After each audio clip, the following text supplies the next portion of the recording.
Hello guys, channel knowledge for you में आपका स्वागत है। इस वीडियो में हम कक्षा 11वीं की बुक भूगोल का अध्याय 1 भूगोल एक विषय के रूप में के प्रश्नोत्तर को हल करेंगे। तो प्रश्न नंबर 1 है बहुवैकल्पिक प्रश्न। तो क्या है, भूगोल का जनक किसे कहा जाता है? तो भूगोल का जनक हिकेटियस को कहा जाता है। इसका उत्तर हो जाएगा तीसरा, हिकेटियस। खा है, भूगोल के लिए जियोग्राफी शब्द का प्रयोग सर्वप्रथम किसने किया? तो ऐसा कौन सा व्यक्ति था जिसने भूगोल के लिए जियोग्राफी शब्द का प्रयोग किया था? तो इसका उत्तर हो जाएगा चौथा, इरेस्थनीज। तो इसको सुधार के लिखिएगा। इसका सही उत्तर है इरेटोस्थनीज। तीसरा है, निम्न में से मानव भूगोल की कौन सी शाखा है? तो मानव भूगोल, आप लोग जानते हैं कि जो भूगोल होता है उससे दो भागों में या उसकी दो शाखाएं होती हैं। पहला होता है भौतिक भूगोल और दूसरा होता है मानव भूगोल। तो यहाँ पर दिया है भू आकृति विज्ञान, मौसम विज्ञान और जलवायु विज्ञान। तो ये सभी आपके जितने हैं ये तीनों, ये किससे हो जाएंगे? ये भौतिक भूगोल से संबंधित हो जाएंगे। और जो चौथा है अधिवास भूगोल। अधिवास मतलब होता है निवास करना, ठीक? तो मानव भूगोल के अंतर्गत आ जाएगा अधिवास भूगोल। तो इसका सही उत्तर हो जाएगा अधिवास भूगोल। प्रश्न दूसरा है, सत्य असत्य लिखिए। तो विभिन्न प्रजातियों के निवास स्थित क्षेत्र का वैज्ञानिक अध्ययन पारिस्थितिक विज्ञान कहलाता है। तो यह बिल्कुल सही है। दूसरा है, ऐतिहासिक भूगोल मानव भूगोल की एक शाखा है। यह भी सही है। तीसरा है, सूचना क्रांति व स्थानिक, यहाँ पर स्थानिक पढ़िएगा, स्थानिक सूचना तकनीकी ने भूगोल को नया आयाम दिया। तो यह भी सही है।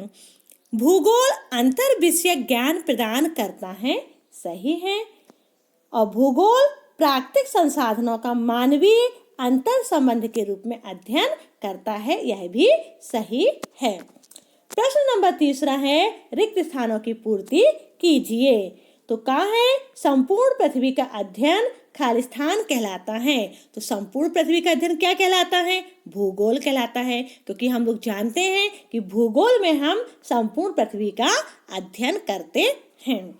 नेचर एंड जियोग्राफी नामक पुस्तक किसके द्वारा लिखी गई थी या प्रकाशित की गई थी? तो यह रिचर्ड हार्टपॉर्न के द्वारा लिखी गई थी। मतलब नेचर एंड जियोग्राफी नामक जो पुस्तक है उसके लेखक हैं रिचर्ड हार्टपॉर्न।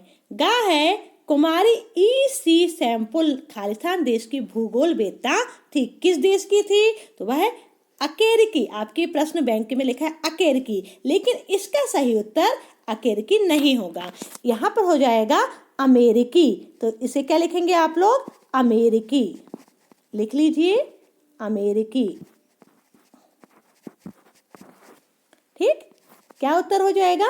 अमेरिकी। अब चौथा है, भूगोल का क्रमबद्ध उपागम द्वारा प्रवर्तित किया गया था। तो भूगोल का जो क्रमबद्ध उपागम है वह हिकेटियस के द्वारा प्रवर्तित किया गया था। भूगोल की दो प्रमुख शाखाएं खालिस्तान व खालिस्तान हैं। तो भूगोल की दो शाखाएं हैं। पहली है भौतिक भूगोल और दूसरी होती है मानव भूगोल। प्रश्न चौथा है, एक वाक्य में उत्तर दीजिए। भूगोल में तापमान, वर्षा, आर्द्रता आदि का अध्ययन किस शाखा के अंतर किया जाता है? तो मतलब जब तापमान की बात की जाए, वर्षा की बात की जाए, आर्द्रता मतलब नमी होता है, तो नमी की बात की जाए तो यह किस शाखा के अंतर की जाएगी? तो वह शाखा होगी जलवायु विज्ञान। खा है, भूगोल की किस शाखा में लिंगानुपात का अध्ययन किया जाता है? लिंगानुपात मतलब कि स्त्री कितनी है, पुरुष कितने हैं, है ना? तो यह किसके अध्ययन में किया जाएगा, किस शाखा में किया जाएगा? यह किया जाएगा जनसंख्या भूगोल के अंतर्गत। गा है सर्वत्र पाठ्यक्रम का अध्ययन भूगोल की किस शाखा के नाम से जाना जाता है? तो मात्र शाखा के नाम से जाना जाता है। घा है अधिवास भूगोल की दो प्रमुख शाखाओं के नाम लिखिए। तो अधिवास भूगोल आप पहले पढ़ चुके हैं, वह मानव भूगोल के अंतर्गत आता है। इसकी जो दो प्रमुख शाखाएं हैं, एक तो है नगरीय शाखा, दूसरी है ग्रामीण अधिवास। मतलब जो कुछ लोग नगर में रहते हैं, कुछ लोग ग्रामीण में रहते हैं, मतलब गांव में रहते हैं। अधिवास मतलब निवास करना, है ना। कुछ लोग नगर में निवास करते हैं और कुछ लोग गांव में निवास करते हैं। तो इस तरीके से अधिवास भूगोल की कितनी शाखा हो गई? 2 शाखाएं हो गई, नगरीय शाखा और ग्रामीण अधिवास शाखा। रा है आर्थिक भूगोल के कितने क्षेत्र हैं? तो आर्थिक भूगोल के 6 क्षेत्र होते हैं। उनके नाम बता दे रही हूँ। तो जैसे कृषि भूगोल, परिवहन भूगोल, निर्माण उद्योग भूगोल, वाणिज्यिक भूगोल और संसाधन भूगोल। यह आर्थिक भूगोल के क्षेत्र हो गए। नेक्स्ट क्वेश्चन है GIS व GPS क्या है? तो भौगोलिक सूचना तंत्र या भौगोलिक सूचना प्रणाली, इंग्लिश में कह सकते हैं जियोग्राफिक इंफॉर्मेशन सिस्टम, यानी GIS उसका शॉर्ट फॉर्म हो गया। ठीक है, तो देखते हैं कि GIS क्या है। कंप्यूटर हार्डवेयर और सॉफ्टवेयर को भौगोलिक सूचना के साथ जोड़कर इनके लिए आंकड़े एकत्रित करना, प्रबंधन करना, विश्लेषण करना, संरक्षण करना और निरूपण करने की जो व्यवस्था होती है वह GIS के द्वारा की जाती है। यहाँ पर आप देख सकते हैं कि GIS किस तरीके से कार्य करता है। दूसरा है GPS क्या है? तो GPS एक अंतरिक्ष आधारित उपग्रह नेविगेशन प्रणाली होता है जो कि सभी मौसम की स्थिति में स्थान और समय की जानकारी प्रदान करता है। इसका मतलब यह है कि जो GPS है वह क्या करता है, हमारी जो लोकेशन होता है, जो हमारी स्थिति होती है ना, उस चीज को बताता है। आपने अपने मोबाइल में भी देखा होगा कि किस तरीके से हम अपने लोकेशन को बता सकते हैं, या कोई हम दूसरा हमारे लोकेशन को पता कर सकता है। वो किसके थ्रू पता करता है? GPS के थ्रू पता कर सकता है। दूसरा है भूगोल विषय के महत्व को स्पष्ट कीजिए। तो भूगोल विषय का क्या महत्व है, हमारे जीवन में क्यों महत्वपूर्ण है, उसे देख लेते हैं। तो सबसे पहला है मानव जिज्ञासा की तुष्टि या संतुष्टि। ठीक, तो जो भूगोल है वह मानव की जो जिज्ञासा होती है उसकी संतुष्टि करता है। जो मानव होता है वह जिज्ञासावश अपने आसपास के पर्यावरण के साथ साथ देश विदेश के संबंध में भी जानना चाहता है। भूगोल संसार और उसके विभिन्न भागों और वहाँ के निवासियों की जो विशिष्टताएं होती हैं या विशेषताएं होती हैं का विस्तार से अध्ययन करता है। इस प्रकार भूगोल लोगों की स्वाभाविक जिज्ञासा की तुष्टि करने में सहायक हो रहा है।